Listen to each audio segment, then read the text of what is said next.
Welcome back, Theo 102. Welcome back, Theo 102. Oh, it's so great to hear everyone here in this full auditorium, which is full of the hearts and souls and minds of young people. And the bodies of 3 TAs. Thank you. And the bodies of 3 TAs. The few, the proud, the brave.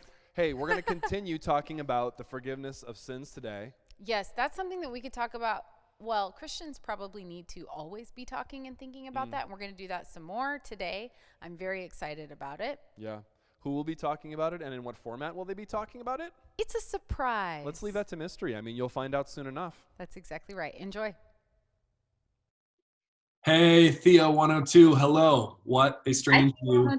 Welcome to the gallery view here of our virtual panel for this week. We're back with Pastor Dominc. Pastor Dom, hi. Hi. You're in the office at your church there. How's life as a pastor these days? It's quiet and virtual. Yeah. It's just me and my golden doodle that's in here. You have a dog in the floor? Wait, we got to see that dog. Pick up the dog. Pick up You the want dog. to see the dog? Okay, Yep, we okay, do. come here. Yep, Go. we do. Come here. There we go. Oh, so sweet. So she's my comfort animal Oh, she's in this season. We're going to all come out of this with comfort. We all need a comfort animal. I know. wild dog in here too, but Well, speaking of wild dogs, so our church is like right in the heart of Beaverton, right by 217. And the other day, I'm here studying, and 2 coyotes just kind of hang out outside my window. So this is like apocalypse, man. That's a sign. That's your. Is it a Christian thing to have a spirit animal? Would you say, Pastor? Sure. Why? If that's true, then mine would be a golden doodle or a llama Or a coyote, which has now made or a itself coyote. known to you Yeah. in the parking lot. Mhm. We're so happy to meet with you this way, and we're just going to do a kind of a traditional panel. This is not debatey, although I think Dr. Payne and I have some hard questions for you based on the lecture. Your lecture was so good, but I felt like I was left with also like unanswered questions that I want to ask on my own behalf, but also on behalf of students who might be thinking about forgiveness really as a serious thing for the very first time. And so if you're okay with it, Dom, we're just going to go for it. Absolutely. Yeah, let's go for it. Let me start off with one right away that I just thought, okay, this is something like we would just have to know. And I'm not even sure like what the right answer to this is. I mean, this is just, you talked about forgiveness, but one thing that I didn't hear was like the answer to this question.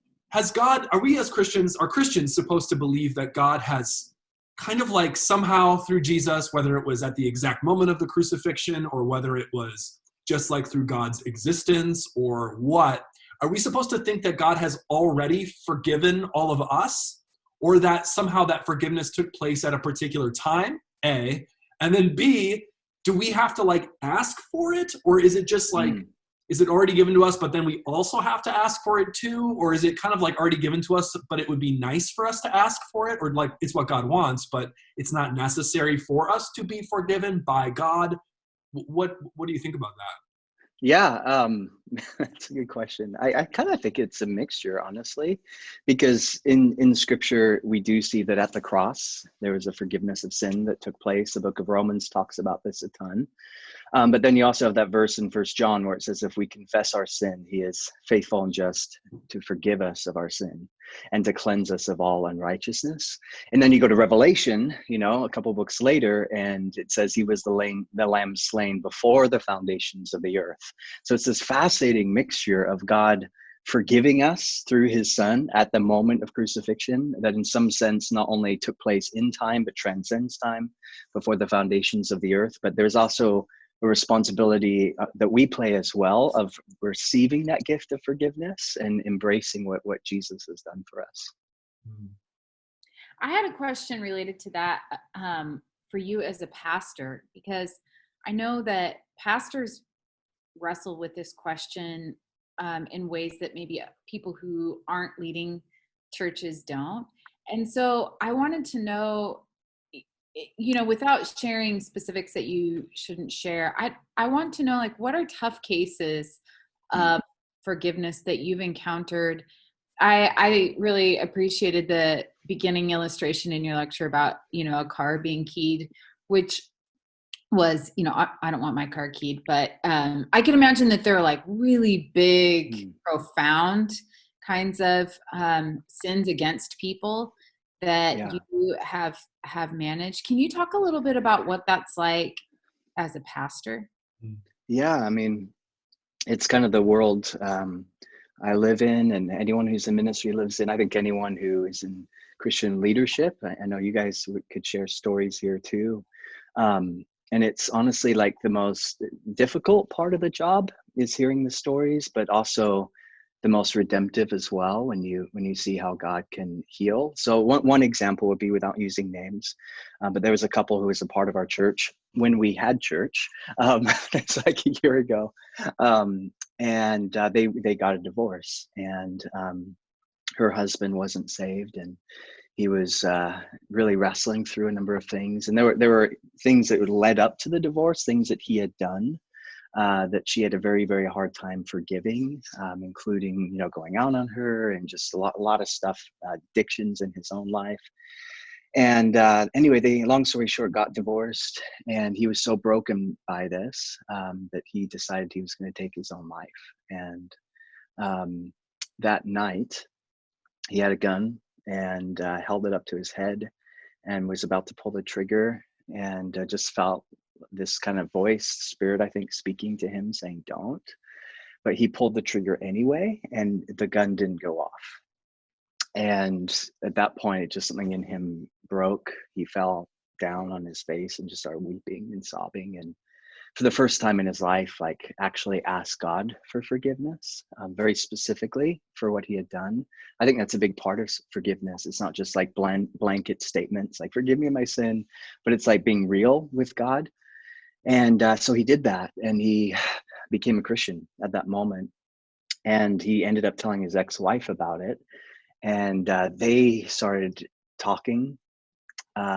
He asked her for forgiveness. She forgave him.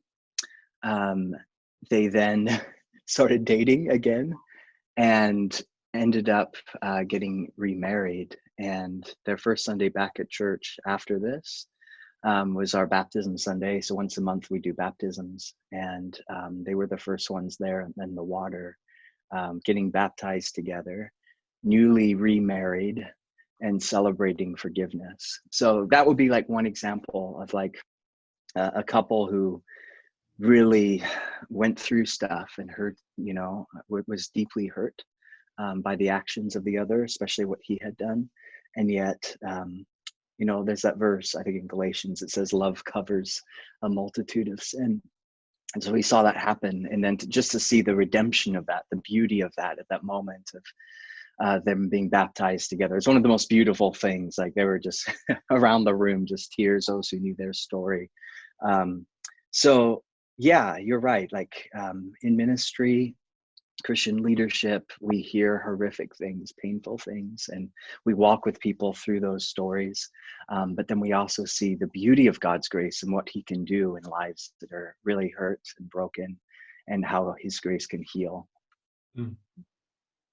It's a beautiful story, especially to have an ending like that, which both, I mean, it at the same time that it inspires me and that I feel just like so moved by a story like that, I also feel like this pain, like this pit in my stomach, for when that doesn't happen, right? Like for when, I guess and maybe I could just use myself as an example, like when I've had to try to like forgive somebody, let's say, I do that thing that I think as Christians we're sort of told to do or supposed to do, like have like a special prayer moment, say the prayer for the forgiveness, when the anger comes up again, let it come up again. And I feel like so many times though, I'm just emotionally, it's just vacant. Like it's totally. Like, it just keeps coming back and back and back and back again. And it's like, I almost feel like I'm playing like some kind of game just in my own mind. Not that person has actually literally been forgiven by me, or that I can just flare up and I can just become angry all over again as though the thing never even happened, which, in a case, with the couple that you talked about, to have something that almost sounds kind of like a miracle, like a gun doesn't go off, and to have a reconciliation at that level sounds almost miraculous. But I don't know, like what kind of advice would you give to those of us who are like living a hard situation, maybe not as hard as that, but where there's no miracle forthcoming?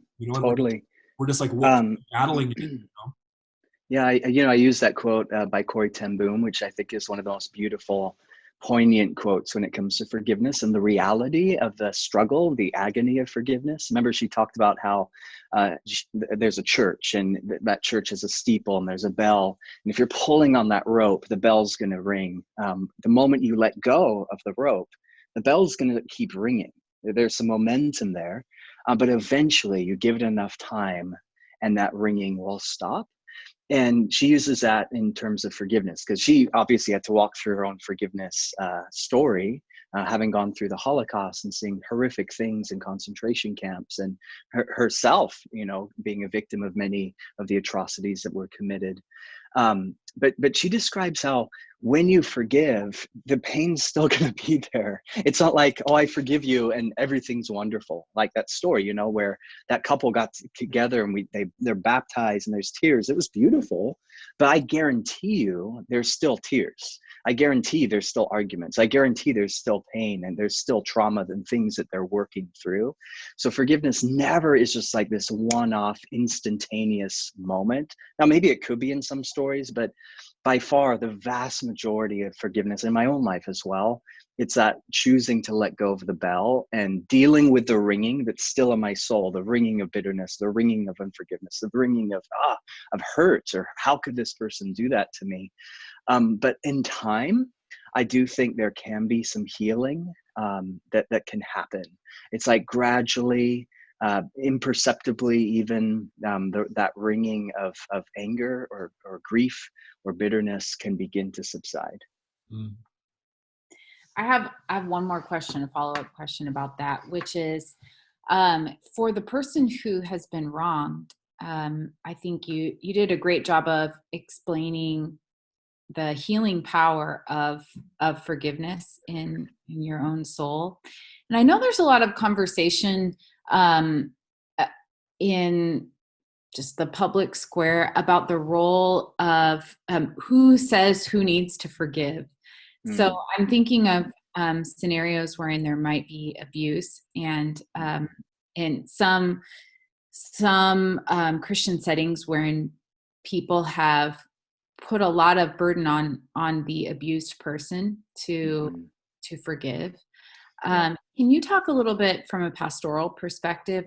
Who explains who needs to forgive, and how does that? How can the church? How can Christians protect the abused and also promote forgiveness? Oh my goodness, that's such an important question. So probably right now, my favorite book on forgiveness is this one called The Art of Forgiving by Lewis Smedes. And the subtitle is When You Need to Forgive and You Don't Know How. Highly recommended. It's a fairly easy read, but it goes into some of these things. When it comes to those issues, and like we see this happen constantly, and here at the church, we'll hear stories and walk with people through those times of abuse. I think when someone is experiencing abuse, the first priority is not forgiving the abuser. The first priority is getting to a safe space. So getting out of that situation that they're in. And I've heard pastors, even well-meaning people, sometimes will say, "Oh, you got to forgive them," and they put, like you say, all this pressure on the person who's being abused. And I think that's wrong. I think they need to be in a safe space. I think they need to be protected. And it's only then, when they're physically safe, that then the work of forgiveness emotionally and spiritually can begin to happen. So I think the work of forgiveness begins with a radical honesty. And honesty means that we look evil in the face and we call it what it is. So in this book, Lewis, he has this great quote where he says, when we forgive evil, we do not excuse it. We do not tolerate it. We do not smother it. We look it fully in the face. We call it what it is. We let its horror shock and stun and enrage us. And only then do we forgive. So forgiveness is not sugarcoating the situation or pretending that what they did wasn't horrific, because it was. What they did was evil. It was wrong. It was sinful. And we need to be very honest about that. And I'd say for any student who's like watching this and who is in a dangerous situation, to like get help as soon as possible. And the forgiveness stuff, that can come later, but the priority right now is be safe. Do you think, Pastor Dominc, there's any kind of situation like that, or any other situation, just horrible situation, for which forgiveness in this lifetime is not possible? Or is forgiveness something that's just like, no matter what, there's always going to be some glint of hope there, even if it's far out in the future in this life? Yeah. There's that verse in Romans where it says, if it's possible, live at peace with all people. And that little line, if it's possible, also suggests that sometimes it's not. And sometimes reconciliation with the one who wronged us, may not be healthy for us in the sense of that relationship may never be mended. We never may see that person again. We may never be friends with that person again. But there can be a point in our own soul where, sure, we still feel deeply hurt about that, and that may last years, may last a lifetime. But there can come a place, I believe, where we can choose, like Corey ten Boom talked about, to let go of the bell, where we can choose, and it could be a daily thing. In fact, I would argue forgiveness is a daily, if not an hourly thing, where we're giving it back to God, giving it back to God, giving it back to God. That verse in First Peter, cast your care on him because he cares for you. And that phrase, cast your care, in the original language means like to roll a weight on. And the implication is sometimes that burden, that weight comes back down the hill. And we have to keep giving it to God. So I think forgiveness is a choice. I think sometimes, though, it is something that is going to be lifetime. And we have to differentiate too between forgiveness and reconciliation. I think there's a big difference. So I think in many cases, reconciliation is not possible, nor is it ideal, because they're a bad person, they're a dangerous person, whatever. But in our heart, choosing to give it to God, choosing not to let it poison us, I think that's a different conversation. One thing I was thinking about when you were talking and when I was listening to your lecture is how we get to practice forgiveness in relationship with other human beings. And I'm thinking about our students. I was thinking about actually my own life. Getting married was one of those moments that I didn't realize it at the time, but it was going to be sanctifying, as the scriptures say, because I was going to, I've been married for almost 19 years now. And that's 19 years of, there's a lot of joy, but then there's also, you hurt each other. And I think anybody who's honest about a marriage would, say that. So I'm thinking about our students who may have been in a great roommate situation and are no longer there, but maybe they were in a terrible roommate situation and they're gone from that. Maybe they've moved back home. Maybe they're living somewhere else. And they're going to be experiencing a lot of chances to practice forgiveness. So let's bracket out like the abuse question, because I think that like, I appreciate what you're saying, that is a different, that's kind of like a special case that requires a different kind of reasoning and attention than just your garden variety, irritating each other, doing each other wrong. Can you talk a little bit about, for our students, how they can cultivate forgiveness in their own lives, in their everyday life, maybe how they can create a little culture of forgiveness wherever they're holed up right now? I love that question, because it's so practical, and it's something that every single one of us, regardless of where we're at in life, we have to practice. I love the phrase you used, practicing forgiveness, because it's a discipline, to be honest. I don't think forgiveness comes naturally to anyone, and so it is something that we have to work at. We have to be disciplined for. So I think one very, very practical way that we can take steps towards forgiveness, well, Jesus said it. He said, pray for your enemy. He also said, where your treasure is, there your heart will be also. And something I've learned is that it's impossible to retain feelings of anger or hatred or frustration for long towards someone if I'm praying for them. Now, when Jesus says pray for them, he's not saying like, oh Lord, would you judge them right now? Give them what they're due. No, when he says pray for them, he's speaking of like praying kingdom blessing, shalom, justice, grace, on them. We're praying God's favor on their life. And honestly, that is so hard to do. Like when I'm mad at someone who's hurt me or wronged me or betrayed me or stabbed me in the back, that's the last thing I want to do. And if I'm going to pray for them, it's going to be all the judgment stuff. But when I start to pray, Lord, would you just bless that person right now? God, would you give them, open doors to them. God, reveal yourself to them. God, speak to them through your spirit. God, give them favor. And I'm praying those kind of prayers on their life. It's like there's a shift that happens in my heart where the treasure is, my heart will be also. So if I'm investing treasure of those kind of kingdom prayers over someone, my heart gradually, imperceptibly, slowly starts to change towards that person. So I think that's a very, very practical way. Like every one of us can practice even today, like that person who's really annoying you and bothering you and getting under your skin, just today, make it a practice, make it a choice. You know what? I'm going to take a few minutes and I'm going to pray blessing and favor on their life. I wonder about, we've been talking about forgiveness appropriately on the terms of like us offering it to others. We do what we can do.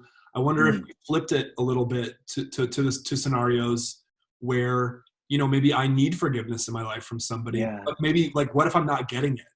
I've done the deed. I've admitted it. We've had it out and I'm just not being forgiven. I guess in one sense, you just kind of have to say, well, like, I pray that I receive it from God and maybe I'm not receiving it from you, but I don't know what else to do. But in some scenarios, that could be very hurtful for someone too, who just experiences, again, and I want to bracket this from questions of abuse and so on. I don't know how all that works in this kind of question, but for like the kind of day-to-day stuff, sometimes we don't always give the forgiveness we need to give. Sometimes we don't always get it. Yeah, that's so true. Did you see that new Tom Hanks movie, Mr. Rogers? No, I didn't see it. So the documentary though. There's the documentary, but then there's also the actual movie, that Tom Hanks plays. I highly recommend it. My wife, she was like a huge Mr. Rogers fan. And so she's been wanting to see it for months. And I never was, like, to be honest, he kind of creeped me out as a little kid. So I was never really into the whole Mr. Rogers thing, but she was. And so finally I'm like, okay, let's watch the movie. So we rented it. We're in quarantine, so not much else to do. And we go through this thing. It moved me. Like, I highly recommend anyone just watching that movie. It not only was it well acted, but the whole theme was forgiveness. And really at the core of the movie is a father who is, I won't give it away, but he's asking his son for forgiveness for some terrible things he had done in his past. And the son won't receive it. And so it kind of unpacks the agony of that, how painful that was for the father because he hadn't received forgiveness. But it ends well. I'll just say that it ends well. And I think in those situations, that's going to be so hard because there have been people in my life, I've asked them for forgiveness, and sure, they might say, oh yeah, I forgive you, but I know they haven't. And you just got to wait. You've got to pray. You've got to still be kind. It doesn't hurt to go back to that person and ask them for forgiveness again.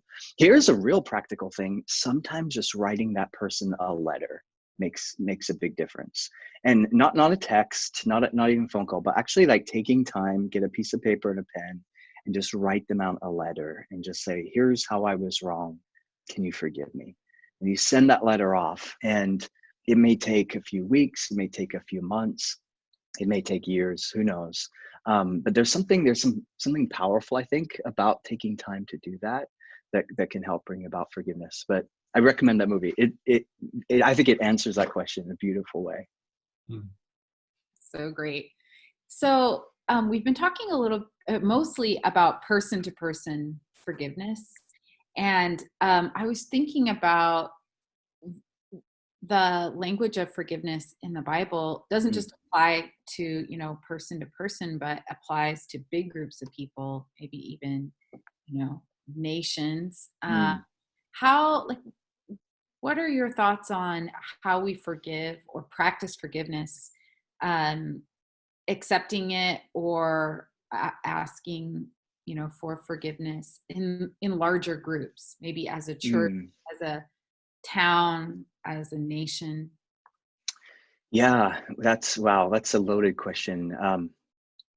I think there is a place definitely for the mutual communal act of asking forgiveness of another people group that have been wronged historically.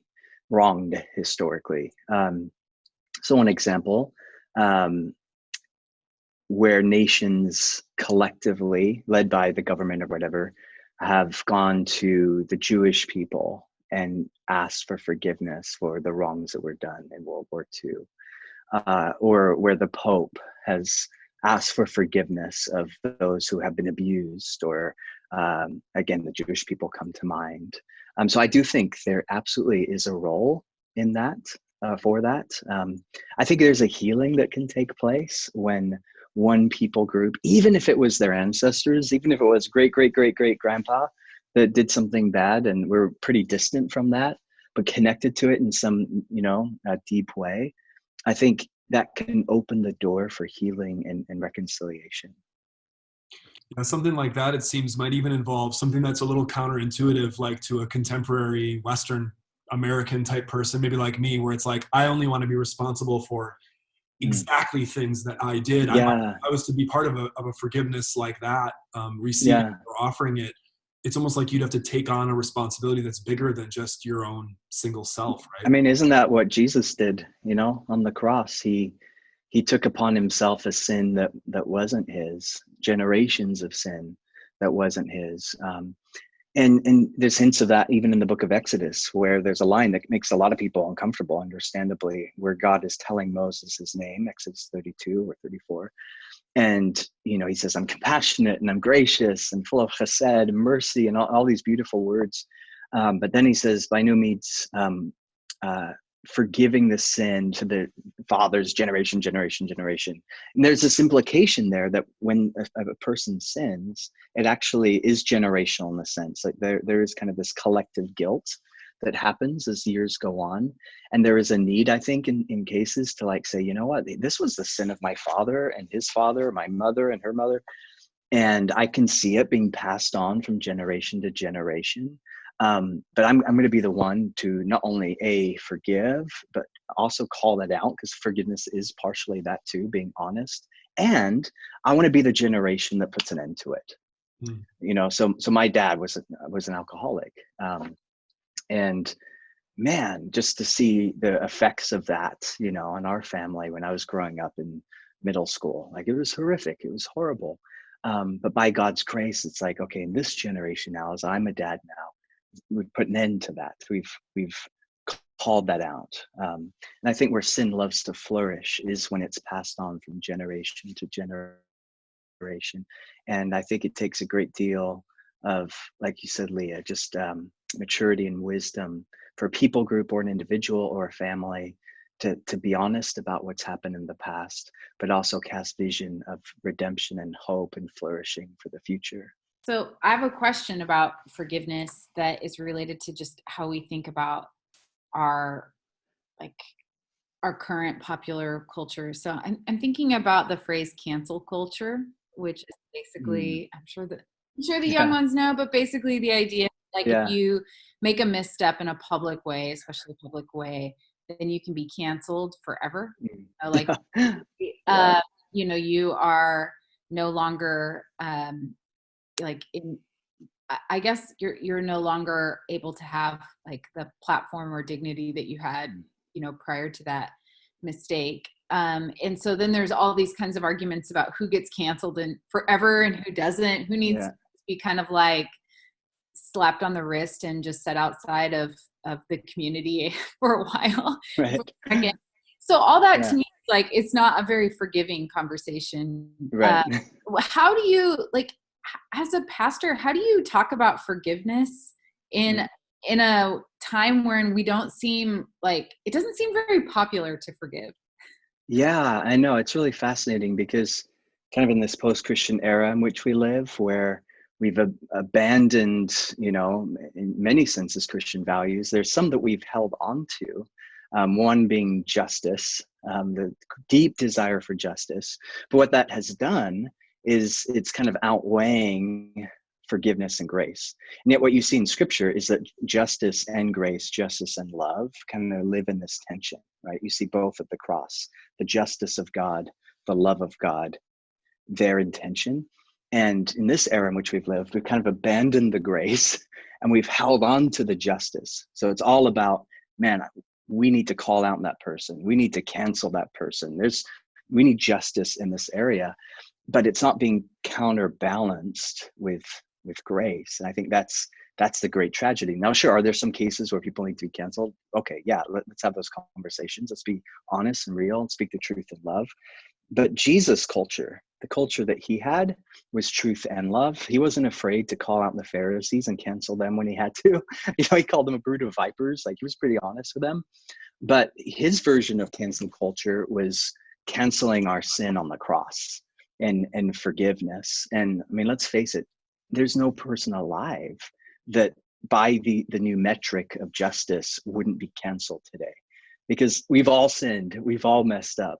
And I think the further we've gotten as a culture away from this language of sin, we've gotten away from, paradoxically, the language of forgiveness and grace, and how we're all mutually together in this boat of humanity that is in desperate need of forgiveness. There was a kind of a hard biblical and theological question I had from your lecture, Dom.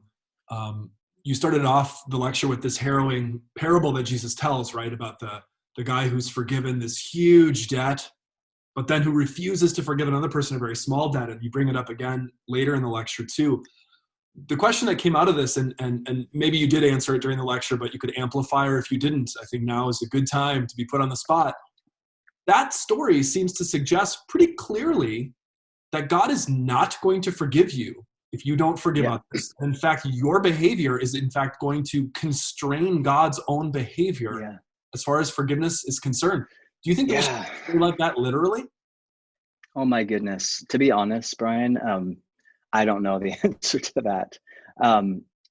It's one of those things. I'm not gonna try and explain away what Jesus said. You know, it's even in the Lord's Prayer: forgive us our sin as we forgive those who forgive us our trespasses as we forgive those who trespass against us. So there's something to that. There is, and you're right, in that parable that Jesus told, he very clearly is not just implying but teaching, like, if we're not living in a place of forgiveness, then what right do we have to expect God or demand that God forgive us? Now, that said, can any of us forgive perfectly? No. I think all of us, to some degree, have people in our life we need to keep on forgiving. And do I think then that God says, all right, I'm canceling you, I'm not going to forgive you? No, because I also think there's grace. So I don't know how that all balances out. It's like one of these things where there's a tension there. And I think Jesus kind of lets us live in that tension to show us this, guys, this is a really, really important issue. This isn't something that's trivial to your faith or trivial to what it means to be my follower. This is actually vital. This is central. This is something you need, as Leah said, we need to practice. This is a daily thing. This is something that we need to go after with all of our heart. This is really the center of what it means to be a follower of Jesus. Yeah, I mean, I'm just imagining like a hard scenario. I mean, maybe I'm just personal. I'm thinking of myself like dying. And let's say I'm standing before God. And God is like, and I'm like, Lord, I thank you for your forgiveness. I receive it. And God's like, you. And then I get read to me this list of things. And then I say to God, and then I say in this thought experiment, I'm like, okay, you know what? I tried, I wanted to, but I just couldn't pull it off. It's not even possible. Like, you know, life was hard. I know you've been there, but and I'm trying to be like you, but you were perfect and I wasn't. I asked you to forgive this, but it's like, now you're telling me I didn't forgive, But I don't know. It's so strange because there's a part of me as a Christian that wants to say, no, God, of course, is going to overcome our darkest sins. And on the other hand, I think, why shouldn't I be on the hook as a human being in that moment? Like, shouldn't I have to pay in some way for that? I mean, I don't know if an eternal hell is the way I would have to pay or if there's something else, and I don't know what that means, but it seems I have to say, before we hear from Pastor, I have to say, this is why something like purgatory makes a lot of sense. So I'm throw that out there, and that was for Dr. Paula. Go ahead, Pastor. Oh man, you're right. That thought experiment is dark. That's like really troubling scenario. Welcome to my life. And That is yeah, the Brian but Doak special right there. yeah, but I think it's good to like have that tension in us, like, like what if? Like, what if that's actually true? Like, what if Jesus was being literal in this case? Then I need to search my heart. And right now, like, it'd be a great moment. Like, anyone watching this, like, search our hearts. And is there something in our heart that we know isn't of God, that some bitterness, some toxic anger that we need to release and let go of and choose the path of forgiveness? So I think that dark scenario can actually provoke some true repentance and soul searching. Yeah. Well, I think it's in Philippians. Is this the verse where Paul says, we have to work out our salvation through fear and trembling? Like, Yeah, totally. I might have that reference wrong. People can look that up later, but I think it's in Philippians. Like, Yep. Or is it Ephesians where he says, by grace you're saved, not by works, lest anyone should boast? Well, it's a very similar idea. And then right after that, it talks about working out our own salvation. And it's like, again, there's this tension. Is it grace or works? Well, it's this incredible mixture of both. Saved by grace for good works. Book of James, speaks into this tension too. This is why I love the Bible. This is why I love this theology class, because we're exploring the tensions. We're seeing that it's far easier to just go to an extreme theologically than to remain in the center of biblical tension. And I think part of education is learning how to live in this center where, sure, there's going to be some awkwardness, there's going to be some tension, there's going to be some uncertainty, there's going to be some paradoxes to our faith. But living in that place is, I think, a far more mature place to be, a healthier place to be, and one that's going to push us to a place of like soul searching and growth. It's tension that makes us grow. Wow. Well, Pastor Dominc, I think that you pretty much summed up our hopes for the class, and in that last little bit there, because we certainly hope that students are learning and growing through that tension. And so I think that that's a great place to wrap up for the week. We know that we could talk about forgiveness forever, our whole lives, and not get to the end of it, because it's one of those critical Christian doctrines and a critical question for any Christian in any age. So we hope that for the students, for you all students, that this is just the beginning of this conversation for you. And we hope wherever you are that you are safe and that you are relatively comfortable, and hopefully you're not having too many opportunities to have to practice forgiveness. Yeah. Although I think quarantine may give us many opportunities to forgive. It's going to be legendary. Yeah. Who knows what's going to come out of all of this for faith and for theology? It's going to be these are what a time to be alive, in a sense. Yep. Well, see you all later. Bye, Theo. Thank you so much. Bye, You're welcome. See ya. Great to see you all.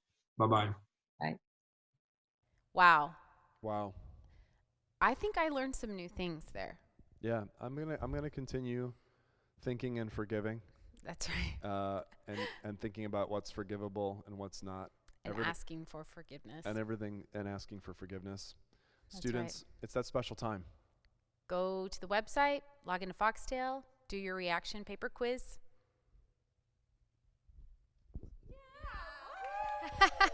I wasn't really We know calling you're for excited applause. about I was that. kind of like throwing it out to the students, like, Yeah. It's turn. your turn. It's your turn. We believe in you. But hey, if that's the symbol for cheering, yeah. that was the weakest one We're yet. cheering you on. We believe in you. Go do that reaction paper. That's right.